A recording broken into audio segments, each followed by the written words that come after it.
Madam గారు బాగా చేస్తారు. ఒకసారి మా నాన్నగారిది పుట్టినరోజు అప్పుడు మరి ఇక్కడే పిల్లలకి మరి బ్యానర్ పెట్టి చక్కగా మరి బర్త్డేని చేసినందుకు మరి సుజ్ఞానమ్మ గారికి మరి మీ చిన్న బిడ్డలు మీ అందరికి కూడా ధన్యవాదాలు తెలియజేసుకుంటున్నాను.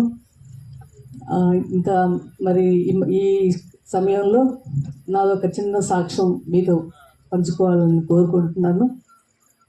మరి మాదైతే నేటివ్ ప్లేస్ గుంటూరు ఆరగ్రహారంలో అంటే మాది బై క్యాస్ట్ నాయుడు. ఆరగ్రహారంలో అంటే అందరూ నాయుడు ఫ్యామిలీసే ఉంటారు. చాలా పురాతనమైన అంటే ఆర్థోడాక్స్ అంటే సంప్రదాయబద్ధమైన కుటుంబాలు అన్నమాట. మేము అక్కడ పుట్టినోళ్ళం. ఆ కుటుంబంలో మాకు